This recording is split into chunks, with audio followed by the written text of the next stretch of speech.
Good morning, everyone. Welcome to Higher Moment Mastermind. We are happy to hear and happy to answer your job search questions. I'm Shira Litzar, joined by Vern Schillinger, and we've got our regulars tying in here and happy to dive in with you guys. So who has a question to kick us off?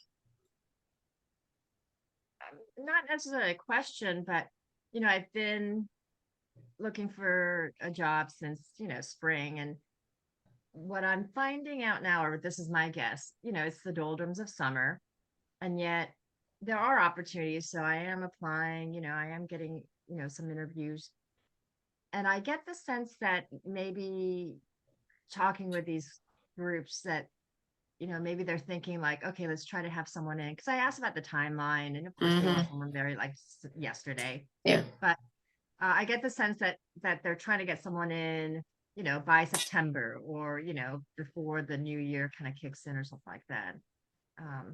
So in that sense, it's a little bit encouraging because I'm seeing, just from my limited experience, the process is taking from application in to like an interview, or having a couple of rounds. It's taking like at least 8 weeks.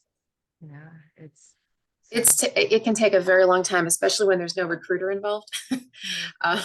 Because things take, right? It's true. Because recruiting is the last thing on an employer's mind. I mean, think about it. When you guys were ever hiring, you had your job to do. Oh, and by the way, you had to fill a position. By the way. So it was the last thing on people's minds. And depending on the situation, if there's an HR person to push it along, if there's no HR person to push it along, it can take longer. And employers tend to think that candidates are just going to be there ready when they are, which is not true. So they need to go to quit more quickly, and they just don't necessarily know that. So, and of course, now as we get into summer, right, vacations, be the recruiter and the hiring manager on vacation now for 2 weeks, right? So nothing can really happen here. Right. And they're not telling you that, right? They're not, they're just living their lives, and you're one of a whole bunch of people that they're screening. So they just assume that you'll be there when they're ready. Yeah. And I found this is an interesting find. I had applied, I don't know if I mentioned this in this group, but I had applied for this position which I thought was, like, this is so aligned to what I'm doing. Like, why am I getting a call back? Because at least I get like a first interview. And then I looked at the job description, went on site, it was still there. I'm like, okay, it's still there. But I looked, and they revised the salary range by half. They doubled it. I mean, they cut it in half. Whoa. I mean, it was like, oh, well, that's why. And I thought, well, they made a mistake, obviously, posting it initially. And then, I was like, wow. Oh, wow. When the new number was the new number 100,000 job went to 50,000. Yeah. I mean, it literally was like 130 to 160 for initially. And now it's 80 to 90. Did they change the title? Did they change anything about it? Nothing. What's the title? It was director of development at a medical nonprofit. Wow.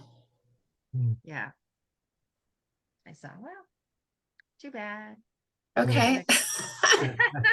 That's a director level, 80 to 90. Yeah. Wow. Yeah. Okay. Anyway. So anything else going on in your job search you want to share on any stories, This could be the Friday before, the July 4th weekend, right? Yeah. Right. Yeah. So in the past, since Thursday and Monday, last Thursday and Monday, I did have 4 interviews, 4 different organizations. I did hear back from one yesterday that I'm not moving forward. Like, okay. They didn't give me the only reason they gave me, and it was through a search company. The person said the other candidate seemed to be more aligned, like I get that, so yeah. Well, the key thing is that you're getting interviews, which is that's about the only measure of success that you can really tangible measure of success. You can, I mean, to get to the interview, you've done a lot of things right, and so hopefully one of those interviews, you land the job. So yeah.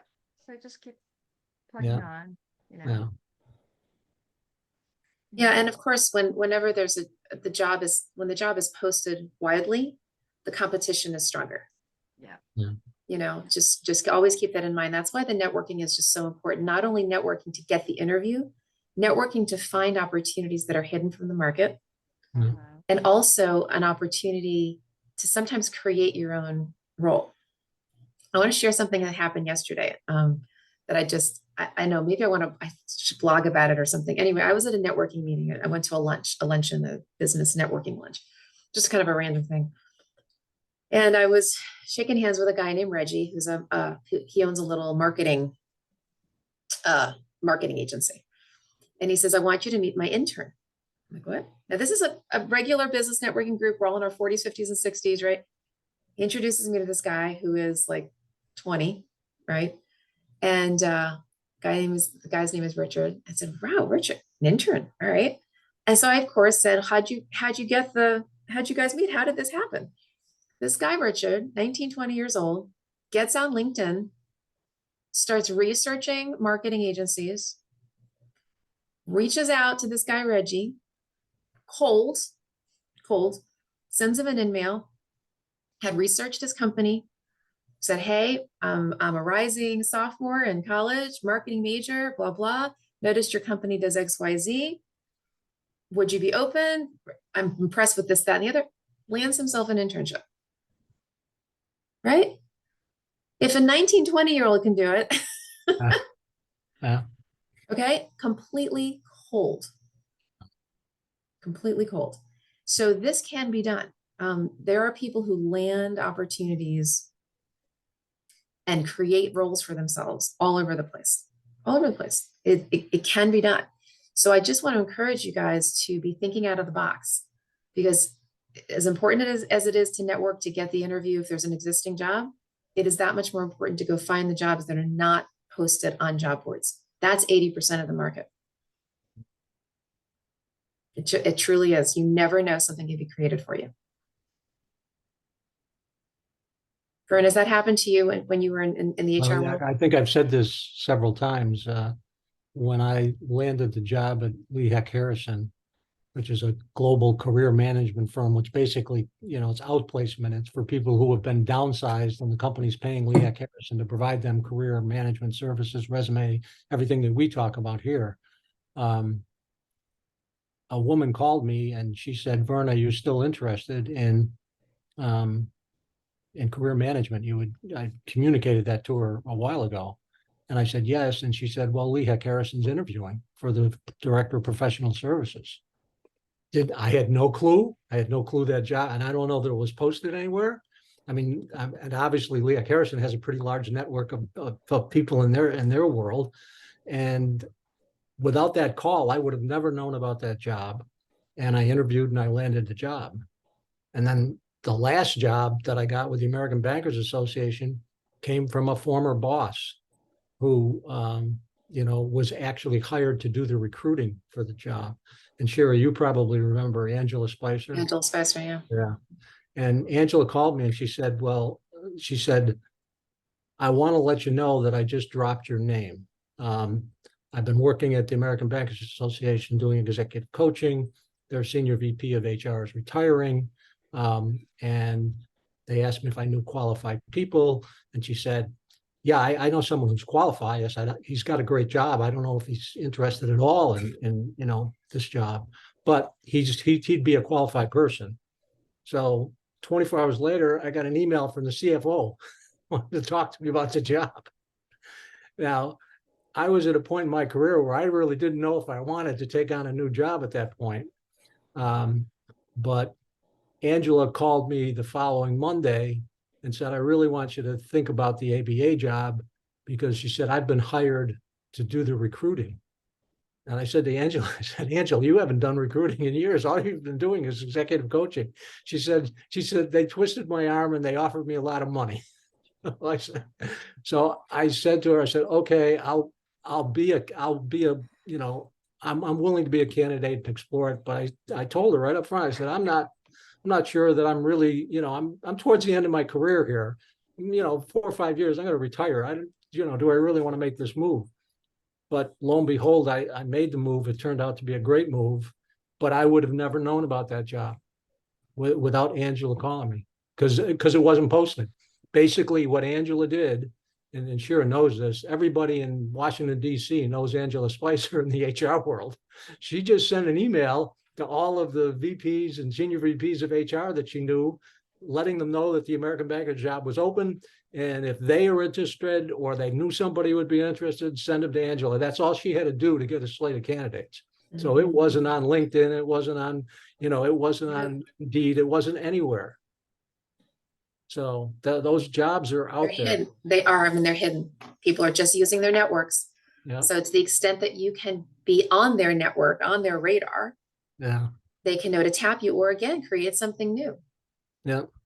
It happens all the time. It's truly, I mean, this is not just a random statistic I'm throwing out. Back many years ago, the Wall Street Journal had done this, had done an article around this kind of hidden network. And they're the ones who came up with this. I think it's like, they said like 82% or something, or 84% of jobs are gotten through personal networking.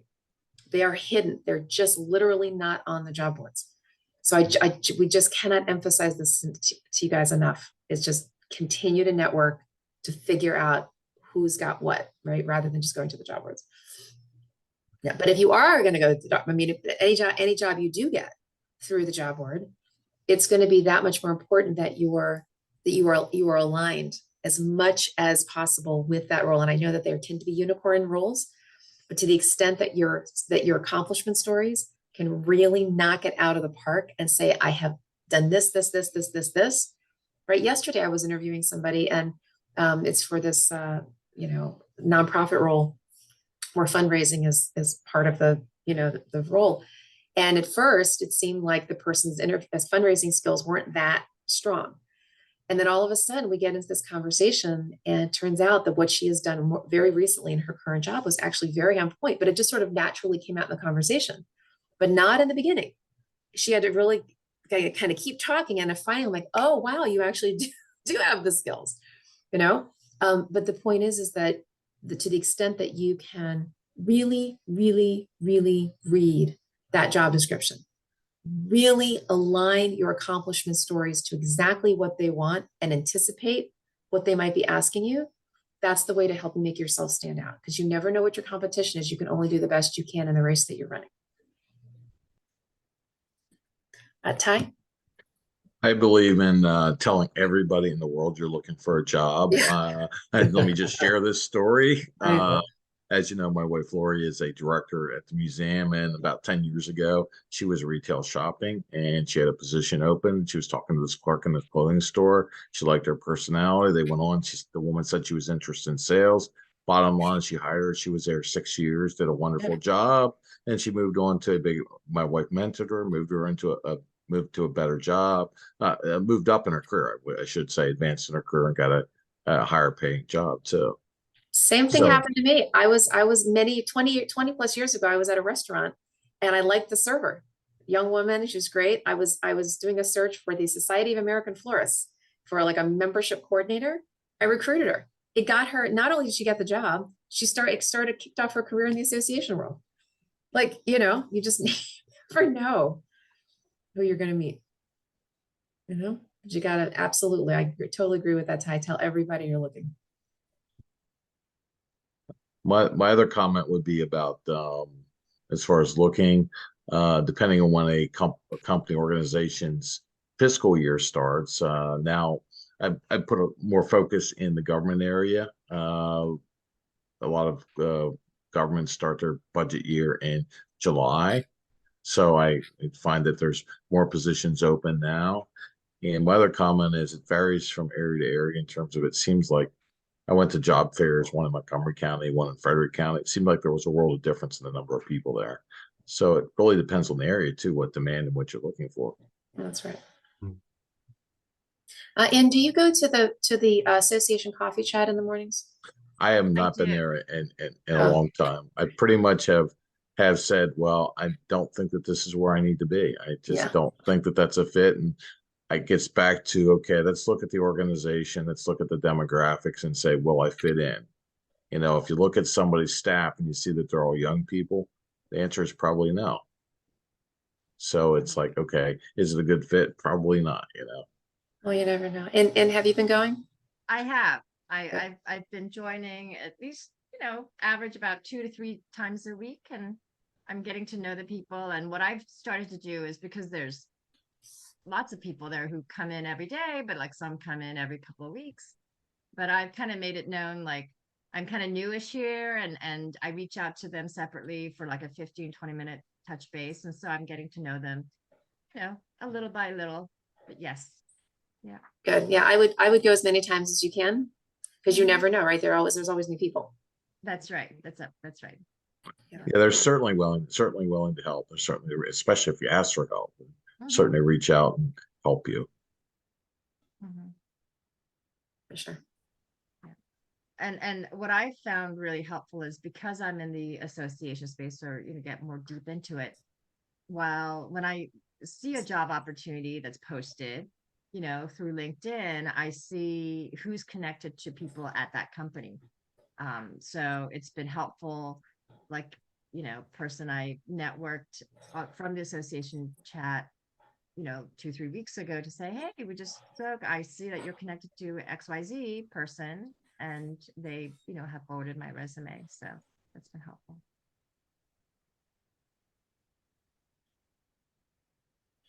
So anything else I know it's just a small group today, but any topics we can dive into for you? Do you see anything different happening in the employment world now? Cheer, anything, has anything changed over the last year, or is it pretty much status quo? People are slowly going back to work in Yeah, person. I think the only thing that's changed is that I'm seeing more hybrid options. I think that's kind of how we've leveled out with the As remote. opposed to remote. Okay. Yeah, I mean, so the way that I'm seeing it, and I'm making up numbers, okay? I have no idea what the actual numbers are, but anecdotally, I'm seeing a percentage of jobs that are fully remote now. They just went remote. They're going to be remote. I'm going to make up a number. I'm going to say 30%. All right. Let's just pretend. Are fully remote. That's it. Not going back. And then I'm going to say another, again, totally making this up, maybe 50% of jobs are now hybrid. And both their version of hybrid is 3 days in the office. Most people don't want that. Most of the employees want the other way around. They want the 2 days in the office, right? So they're kind of pushing back on that. And then you've got another small percentage, that are going to be full, in the office full time. That also depends on the geography in the country. The bigger cities are going to be more like what I shared. But you've got a huge swath of companies in middle of the country that frankly never went remote. They never went hybrid. They never went anything. They just have been completely full time and just didn't go home. Hardly. Different cities, of course, is different. But the major cities here, DC, New York, LA, whatever, that anecdotally, that's kind of my impression of what's going on. So I think we've sort of been leveling out to this bell curve of hybrid. All right. What pre-pandemic we used to call teleworking. Remember that? And it was sort of the occasional person that went telework. Now it's bell curve is hybrid, and on the bookends, a little bit on the full time, and then a good chunk on the fully remote.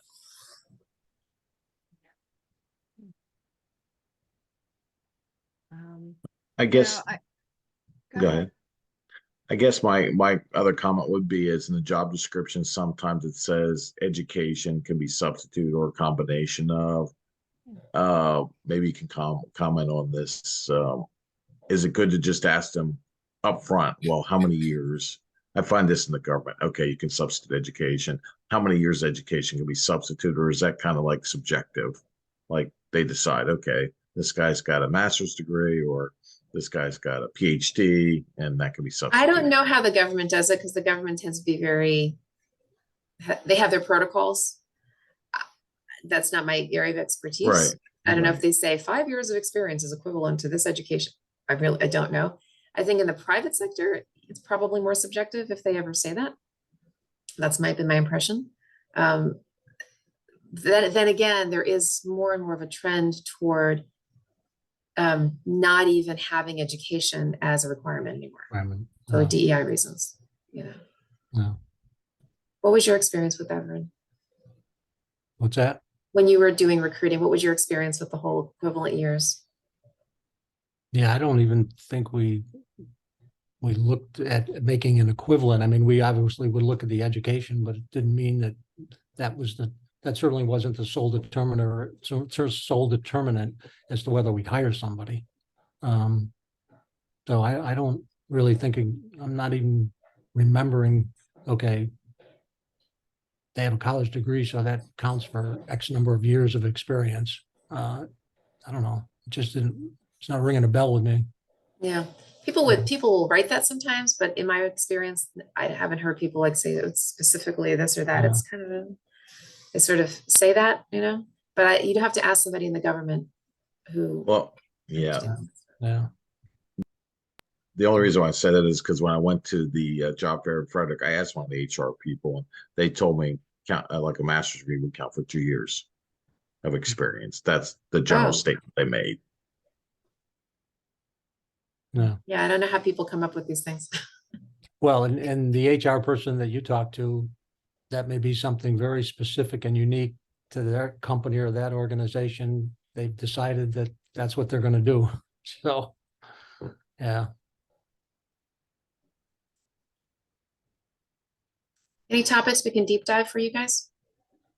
Well, I guess related to Ty's question about education, and because I'm kind of still new at this, when I see a job description and it'll say master's, or master's preferred, I know that is their code word for really required, or they really want someone. But then it'll say something like 5 to 7 years experience. And I'm just trying to reconcile in my mind. They're looking for someone with 5 to 7 years experience, BA, required, but then master's preferred. And to me, it's like a little bit disjointed, like 5 to 7 years experience with a master's. There's I feel like, there's not a science to this. So at Yeah. all. In fact, I don't know if you guys have heard, I think I recently mentioned this, maybe, I don't know.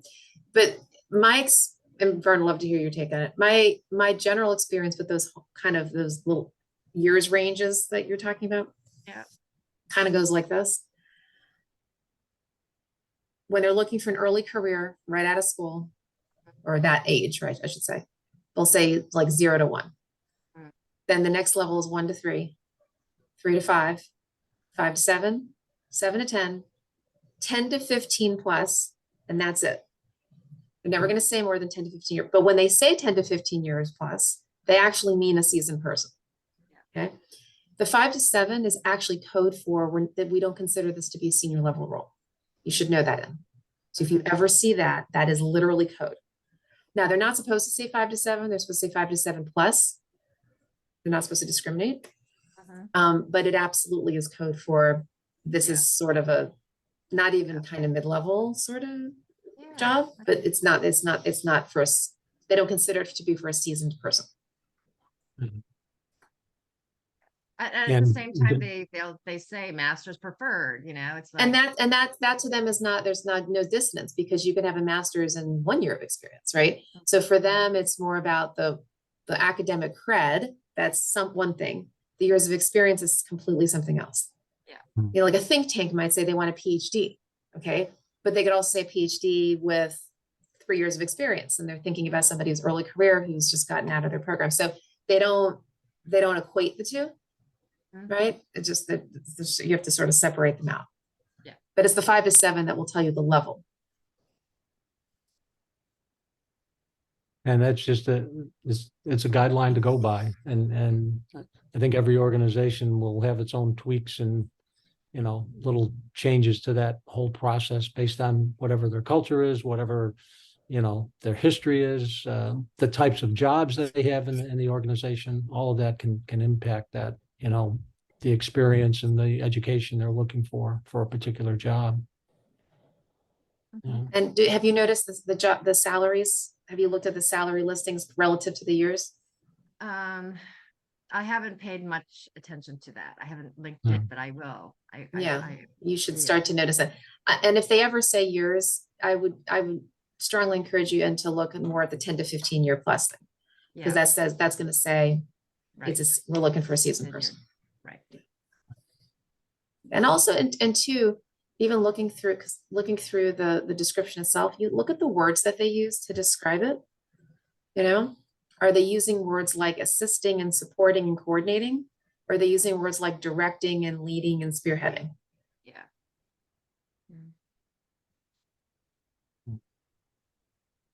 I probably have asked this question before, but when you look at a resume, I mean, everybody can look at them differently, but like what jumps out at you, or do you like read the summary paragraph and it doesn't match, or do you read the whole thing? Or, I mean, my question is, what is it that's going to grab them on there? I know that you went over like the competencies, I mean, that type of thing. I mean, what is it? Is it that first paragraph, that summary paragraph that has to be like hard hitting? I never recommend a summary. So I'm glad you're mentioning this. I Okay. never recommend a summary paragraph ever.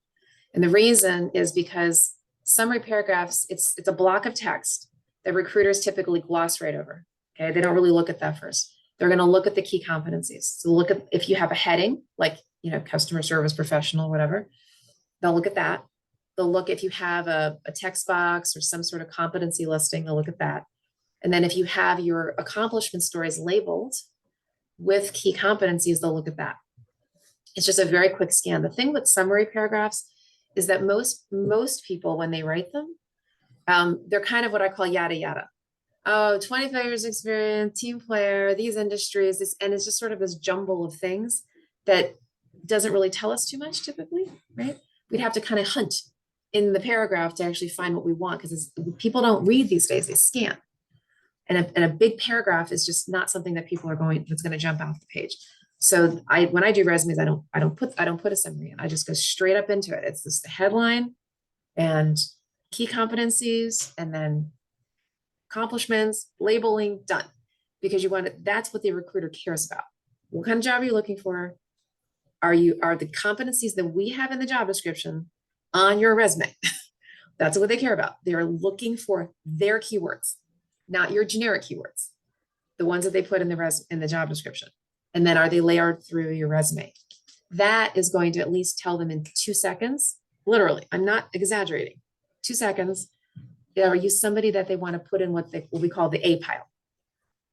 Otherwise, you're going to go into the B or the C pile. And they just, because if it's a job that's posted widely, Ty, they got tons of candidates typically. Whoosh, whoosh, whoosh, whoosh, whoosh. They're just like screening, scan. So you've got to be able to pop off the page, and you do that through those competencies, but not through big paragraphs. And there's some to just emphasize what Cher's saying about the summary paragraph. I mean, they're all the same. Literally, you could look at 10 resumes and you'd see it's almost all the same thing. Team player, organized, disciplined. This and that. Yeah. I mean, it's the same words that people are motivated. The same words. So it doesn't distinguish you at all from any of the other candidates. And as Shira said, from the recruiter standpoint, it doesn't tell me any, it's all nice language, but it doesn't really, as a recruiter, I'm looking at the competencies. Right. Is this person qualified? Yeah, we hope they're a team player, but again, how would I know that based on the resume? Now, if you say you're a marketing executive and you've got, accomplishment stories with real results in marketing, that really is a tangible thing that I can, hang my hat on. And I guess I would say the other thing in relation to what you said, Ty, is, what really jumps out. Everybody reads resumes differently. So what might jump out for me may not jump out for Shira. So do the best you can. Be confident that your resume is doing the best it can to present you in the best possible light, regardless of who's reading the resume. Tailor, customize. We cannot emphasize that enough. Yeah. Because remember that too, from their side, they're seeing a whole bunch of similar resumes, just like you're seeing a whole bunch of similar jobs. They see resumes that are, well, some of them are completely unqualified, right? But for the ones who are qualified, they all kind of look the same. So to the extent that you can have those keywords pop out, you'll be able to stand out a little bit more. You've got to be able to stand out. Otherwise, you're going to look like everybody else.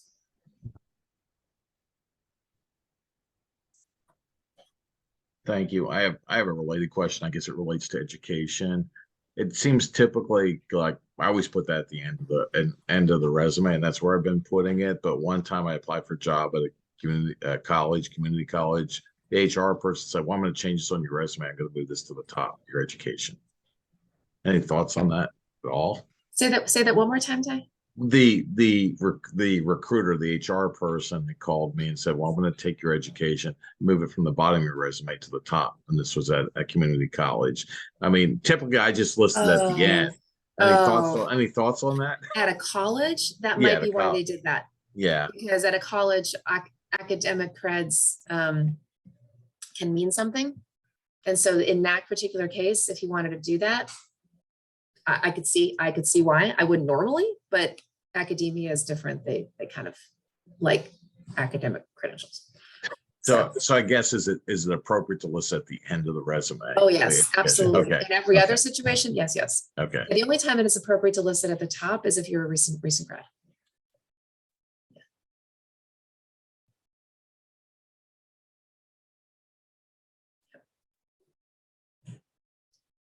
All right, other topics we can get into?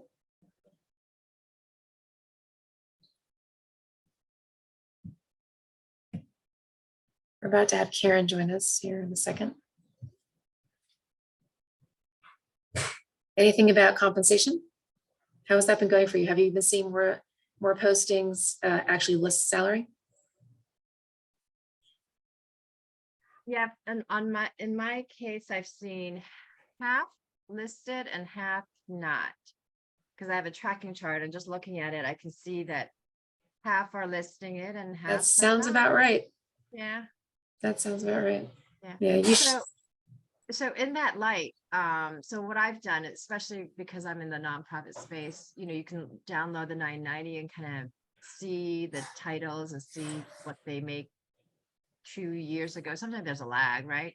Mhm. So I've been kind of doing my own calculations. If it's like, let's say a 2021 990, it could have been for the year previous. Right. And I just kind of tack on like, okay, assume like COLA. A little bit. Yeah, a little bit of an increase. Yeah. Yeah. So then I calculate that and then I figure, okay, it's about this range and try to, but then, you never know because again, it's not as, it's very opaque and that whoever the person, the title might have been there for, 20 years and, so. And the other thing too is when people leave their jobs, oftentimes the employer will actually try to go back a step.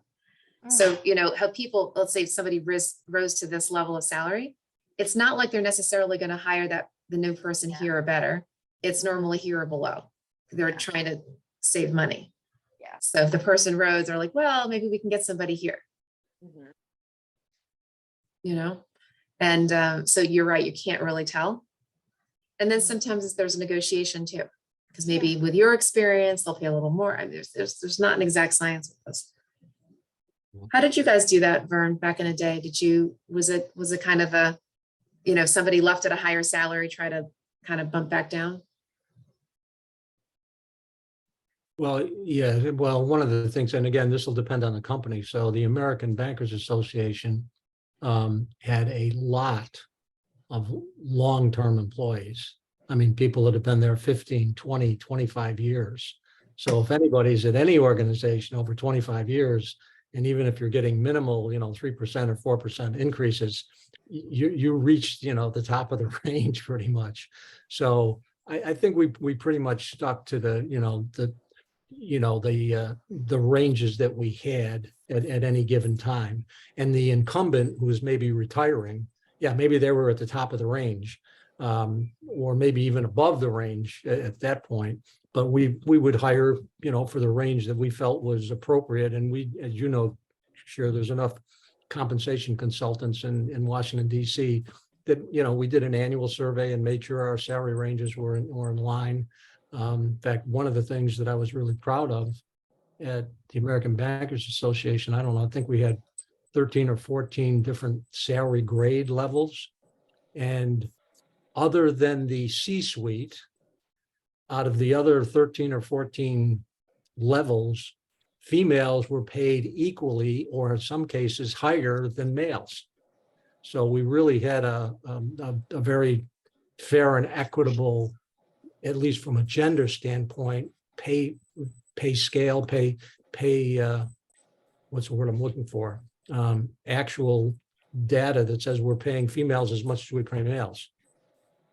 So, Do you remember that when somebody left a job, how you guys calculated how to hire for the next person? Did you go back down? Did you keep it at the same salary? no, we Is there any- probably, if we looked at the range, and again, I think it depended on the person who left, as I said, because some of them could have been, if the range was 75 to 100,000 and the person had been there 10 or 15 years, they were probably at 100,000. So we would go back to the 75 to 1,000 range. And then it would depend on the candidate themselves, how much Right. experience did they bring? Is this the best fit for the job? All of those things. And, and if that person, pushed and said, well, I need 90 or I need 95, and we really thought that they had this is who we really wanted, then, as long as we were in that salary range, we would probably make the offer to that person. Yeah.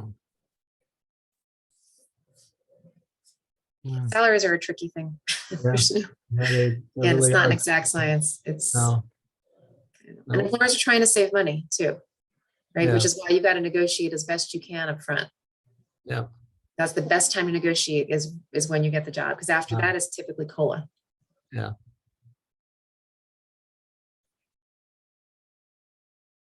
Karen, I know you don't normally have a lot of questions, but any today? No, I have a lot of questions about my camera not working, but they probably can't be helped by you. I spent a half an hour trying to get my camera to come on. So Well, you're here Sorry, now. I'm That's late. good. That's all right. That's okay. No worries. All right. Any other topics we can go into for you guys? I actually do have a question on Okay. salary negotiations. Okay. Are you saying that you should tell them right up front when they first ask you, what are you looking for? Versus at the end when you find out the job becomes way more complicated and they expect a lot more out of you and you realize the job is worth a lot more. Do you see where I'm going with It's this? a great question. It's a great question. Yeah. So in the interview group, I was asked, what salary do you expect to get out of this job? And I was kind of taken aback because that would be asked before I'd even start interviewing. You know what I'm saying? Mhm. Not quite while I'm interviewing. So I made up Mhm. some answer using, all my skills to increase the salary, which is what I would do when I was negotiating. Right. All right. So let me give you, I'll give you a little speech here if that's okay. Because I have lots to say on this topic. I know you do that. Yeah. Yeah. Hear it So, again. so first of all, and right before you got on, we were talking about this, and I was asking in Ty, are you seeing salary postings? And In was saying that she's done a little analysis, and she says, 50% of the jobs that she's seeing post salary on the job description and 50% don't, which is kind of, I think pretty accurate right now. Hopefully we're going to see more of a shift toward posting because there's this concept of pay transparency, okay, for DEI reasons. Okay. In any event, but for those jobs that are not yet posting salary, Karen, that's what I'm going to address with you right now. The reason why employers, myself included, now I don't do this anymore because I post salaries, but back before we posted salaries and I was that person who was saying, what are you looking for? We would almost always ask it right up front. And the reason, we don't want to waste anybody's time. Because if your salary range, Karen, is $50,000 more, and we have just, when no one asked the question, we go and spend 60 to 90 minutes with you, we have literally wasted your time and vice versa, right? Because we are off and there's no way you were going to overcome a $50,000 gap. And that's not an exaggeration. Like literally that happens all the time. So don't ever feel taken aback. Just feel like they're respecting everybody's time when they're asking you. It doesn't make you feel comfortable when they ask you that question up front, but the reason why they're doing it is the reason I just mentioned. So that said, that means you need to come into the conversation knowing what you want, knowing kind of what the market bears for your skills, for your sector, For the size organization, it is a science. It's an art and science. It's not an exact thing. And so, you always want to come in there on the higher side. But again, you've got to do your research in advance. Now, if a person's feels that they're worth 130, you don't come in asking for 250, obviously. But you do want to come in on the higher end of what you think you're worth. And so if somebody says, what are you looking for? You've probably heard me say this expression, Karen, I'm seeking a total cash compensation package in the blank area. So what I would say is, look, I'm looking, you can even just keep it simple. I'm looking in the general range of about 130. Okay. And so if that 130 is relatively speaking in their range, they'll say, sure, no problem. They'll write it down and you're done. But if it is not one way or the other, so if they say, look, thanks for sharing, look, the highest we can really go realistically is 100. Do you have any flexibility? That's when you say, look, I'm looking at, I'm open to, total cash compensation package, happy to consider, your benefits. Can we talk about bonus? You can do a little bit of pre-negotiation right there. Because if they're talking about money, you have the right to then continue the conversation about money. It's fine. And then you can say, well, yeah, they tell you bonuses, this, that, and you're like, well, yeah, you know what? It sounds like we're probably within striking distance. Happy to continue the conversation. But then you have to understand, they've already said to you, basically their top is 100. If you try to push more than that at the very end, I mean, you can once, and you can say, look, it looks like the position at the end of the meeting, the end of all the interviews, looks like the position is, a pretty substantive role. I know we talked about 100 in the beginning. Do you think there's any movement north of that? Can we go a little higher? I think the job is actually worth that. You can ask the question. There's nothing wrong with asking. And then sometimes they'll go back and say, well, and the reason when they say here's what's typically happening. When they said to you, we really are trying to stay within like about 100, what they kind of really mean is 1 to 110. Because normally there's what I call like a rubber band number, like a little stretchy number. They're not going to say that to you up front because they're holding their cards to their chest. Like there's usually like a 10K just above what they've posted because their target is this. But if they really had to, they'll do this. Now they can't do this, but they can do just a little bit more. So if you say, I'm okay with the 100 or whatever it is, at the end, you can ask one time, say, can we stretch this a little bit?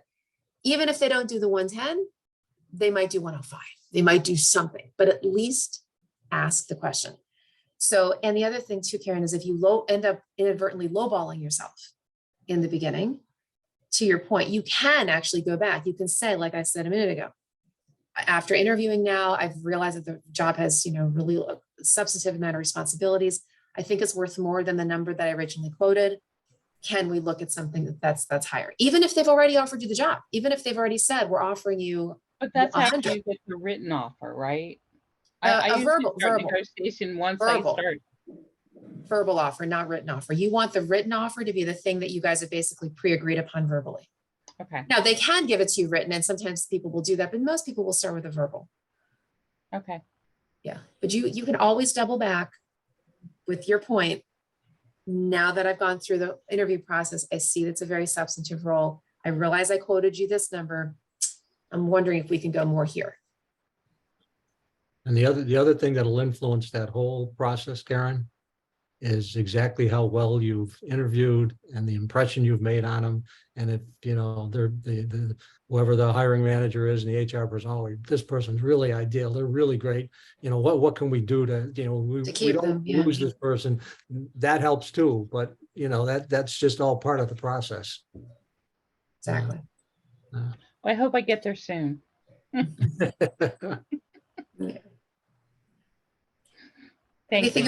You're welcome. Anything about the interview process? We don't really talk about interviewing all too much here. I don't get that many interviews. I only get interviews when I meet people, impress them by talking to them. Yeah. Otherwise, I get kind of lost in the sauce, Yeah. That's why I usually find jobs when I have met people and networked. Yeah. Yep. That's common. But we were talking about that a little while ago this morning. Over 80% of jobs are typically gone through personal networking. I mean, you can be the most stellar person for the job, and they just don't even find you in the stack of people that come in. That's right. And there are so many reasons for that. Is it a pair of eyeballs that's looking at your resume? Is it the applicant tracking system? Do you have the right keywords? Did they even receive the resume in the first place? Yeah. What platform did they use? It's very easy to get lost. You're absolutely right. I think I'm easier to be found than I am when I apply for a job to be found that way. So I don't know, but anyway. Yeah, but networking is important. Yeah, I do have another question. When you do send the resume into through an ATS, should you always look and guess who the hiring manager is? If there's nothing there that says send it to so-and-so, or if it doesn't, just try to guess. Just go online, find somebody, put a name in there. I think this person's the hiring manager. It's a good question. Yes, try to guess, but I would only put it down if you're really pretty sure. If it's a large organization, they could have multiple people who have supervisory type titles, and it could be the wrong title, in which case that's not so cool. When in doubt, I would say, dear hiring manager. Or would it be appropriate just to go to the executive director? You don't know who the hiring manager is. You could. And send to the executive You director. could do that, or the HR person. Yeah, there's not an exact science around that. Vern, what's your opinion? Yeah, I would say anybody that can connect you to, to the organization or connect you to the job, or and that could be, like you say, obviously the hiring manager is the number one target. But if it's not the hiring manager, then the HR person. But if it's, again, we've said this a lot of times, if you have a champion, somebody who works for that organization, or somebody who's connected to somebody that works for that organization, who can advocate for you on your behalf in terms of, you really ought to talk to Ty. He's somebody you really ought to interview for the job. I mean, any and all of those, the more of those you can employ in terms of trying to make sure you get the interview. Because as I said to Ing earlier, you're getting interviews, which is, you put all this effort into this job search, and you put a ton of time and effort into the resumes, and trying to find jobs and applying for jobs, and the interview to me is the only. If you're getting interviews, then you're doing a lot of things right in the job search process. So, and one of those interviews is, ultimately that you're going to get to an interview or you get the offer. So. Yeah, there are lots of people who've interviewed for a long, long time, and then all of a sudden the right opportunity, it's just perfect for them. It happens all the time. Yeah. But it's got to be right. You don't just want an offer, you want the right one. Yeah. And you never know, you could have been dodging the wrong opportunity by not getting the offer, right? It's like, oh, you'd look back and say, I'm glad I didn't get that, Yeah, it's all about God's timing, right? Anything about like the interviews themselves? Again, we don't typically talk about this, but is there anything, not the salary part, not getting the interview, but the actual interview, right? Be it the recruiter, be it the hiring manager, panel interviews, what to say, what kind of things can we help you with that? That's just not typically a topic we get questions about. What if you get a question where you're just dumbfounded, you have no idea how to answer it? It depends what kind of question it is, actually. Can you give me maybe an example of a type of question that might stump you? I don't know. The only thing that comes to my, and I do go to the interview group with Kevin Conifee, and we've worked on this a little bit, but sometimes I think what happens, if they ask you some off the wall question, like how many windows are there in Seattle? Oh, silly things? Yeah, silly things, or something that really you don't have any experience at all. And like you say, okay, I don't, can you do this? Okay, well, if it's a skill question, if it's a can you do this kind of a thing. So that's a really great question, Ms. Recruiter. I would be, let's talk more about that. I would be actually very excited to learn. While it hasn't been part of my portfolio, be happy to learn more about XYZ. Can we chat about that? Can you tell me how that skill is used in this role, or that technology, or that whatever? In what ways would I be utilizing that particular skill in this role? What kind of learning curve are you open to, right? And also, if you happen to have any tangential experience.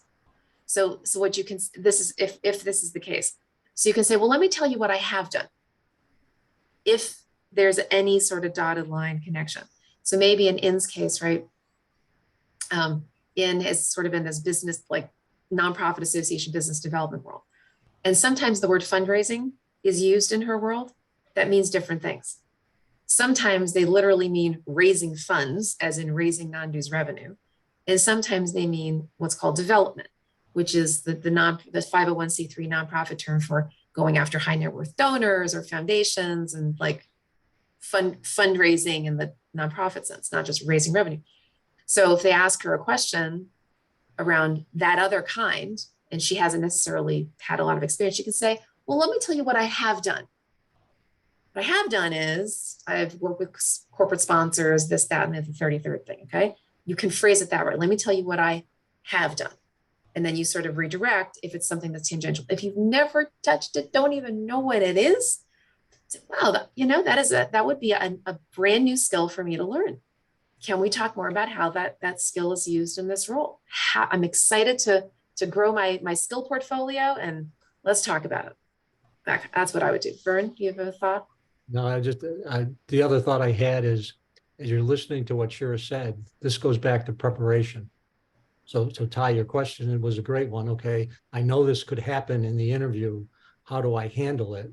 And so Shira just gave you a whole bunch of good information in terms of how to handle it. Okay, so you should be prepared to handle that type of question. And then first thing Shira said, whenever you get a question, whatever it is in an interview, if it throws you, same thing Shira said. Well, that's a good question. Let me think about that a little bit. Give yourself a little seconds to kind of gather yourself and then think about how best to respond. And it might, at one end of the spectrum, it might be, I've never used that skill. I'd be excited about, that skill. To the other end of the spectrum, where you've had some experience and you might be able to speak to something about that.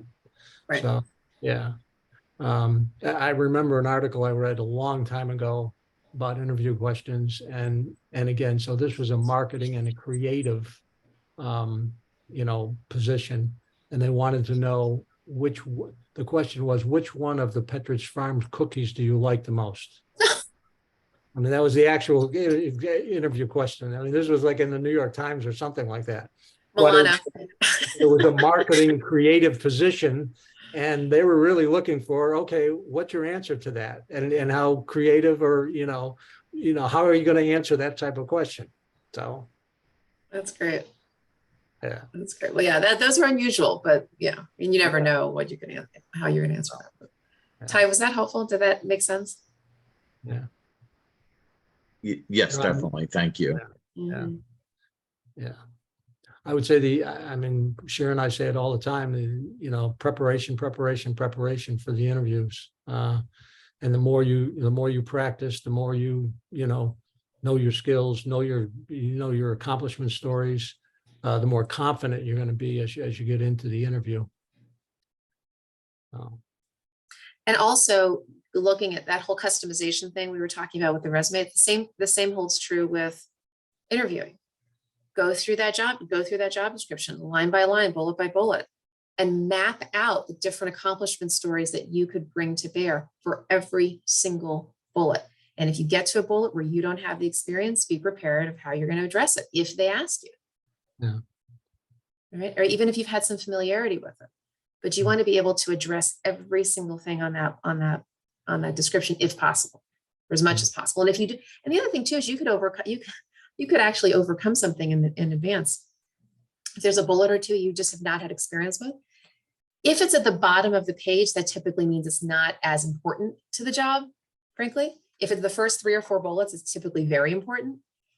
But if it's one closer to the bottom, you could actually you could address it before they even ask, and say, look, I was reading the description and I noticed blah, blah skill was important or whatever.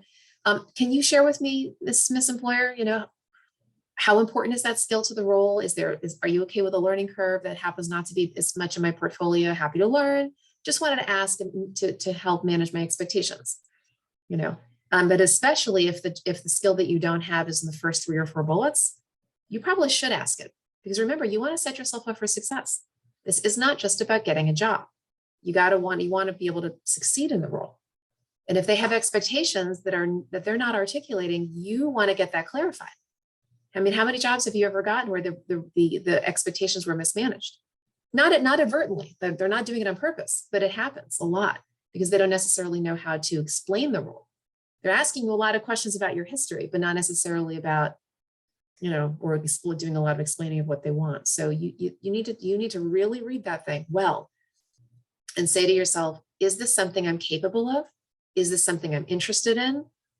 What are their expectations around about what good performance looks like? Ask these questions in the interview. As a job seeker, your job is also to ask good questions, not just them.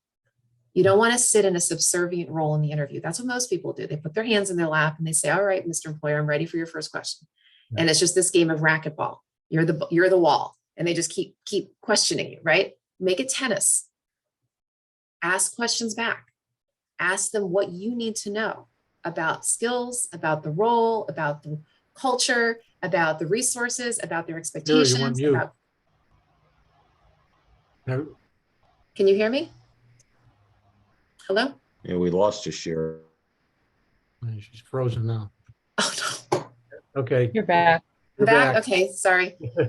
Yeah, you all look fine to me. Oh, it just said my internet connection's unstable.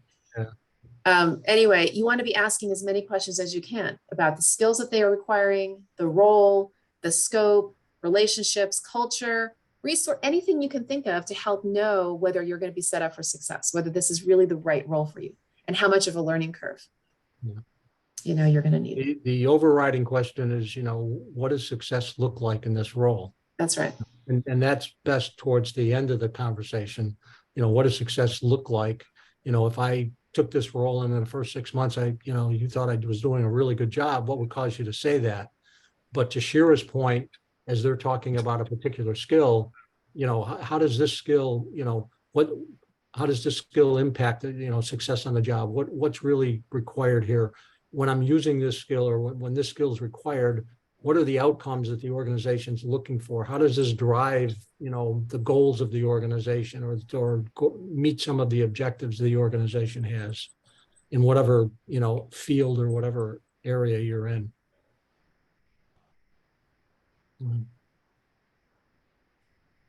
Anybody have another, just like Ty said, a stumper question, something that you typically hear that makes you go, or conversely, a question that you tend to answer really well, that you can share best practice in?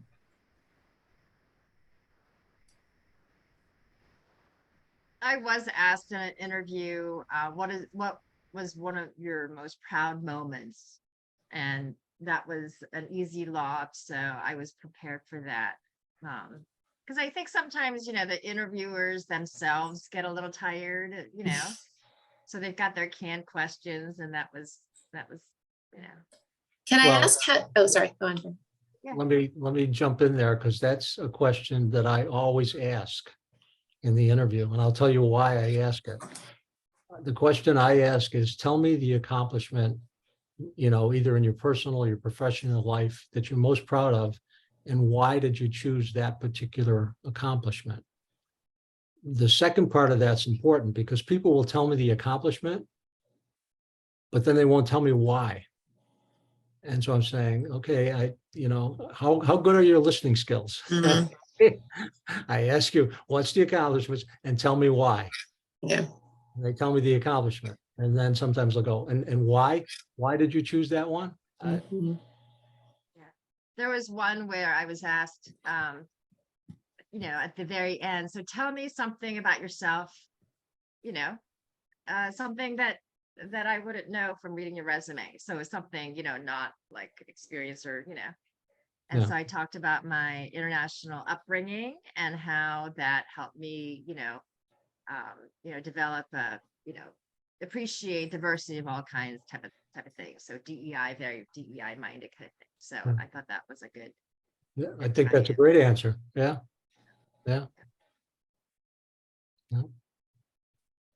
Hi. Whenever they ask about most proud moment or accomplishment, I always list 2 or 3, but I say this is the one. And believe it or not, the one that I usually list is the one that was a customer interaction. It was not some of the bigger things I've done. I tell them that's why it really impacted their life. Yeah. Yeah. Yeah, so one of the things I encourage people to do when they're asked, when they're sharing like what's your greatest accomplishment, that kind of thing. Make sure that the accomplishment that you share is directly related to the job. Yeah. Otherwise, it could cause brand confusion, because there might be something that you consider a greatest accomplishment that has nothing to do with the job, and they're wondering to themselves, why did they say that question? Or give that response. So the example I like to give is, years ago, I was doing an executive assistant search, and the employer asked the candidate, so what's your greatest accomplishment? Just like that, right? Candidate launches into this whole story about this one big, huge conference that she planned, and it was a lovely accomplishment story. The employer left the meeting thinking, this person's basically saying they want to be a meeting planner. Now, that wasn't true, but that was the impression that the employer got, because when you asked, what is your greatest accomplishment? The thing that came out of her mouth first was a conference story. Okay. So be really, really careful about how you choose that story. I would always choose one that is related. And you could even say that. Well, let me share with you, the person says, what's your greatest accomplishment or you're most proud of? Let me share an accomplishment story, accomplishment story I'm really proud of that I believe directly relates to this role. You could even caveat it that way. Because at the end of the day, that's why they're asking. They're not asking for their health. Right? They're asking because they want to see, is there an alignment with what you've done and what you want to do and what we're needing you to do. Yeah. They're always looking for alignment.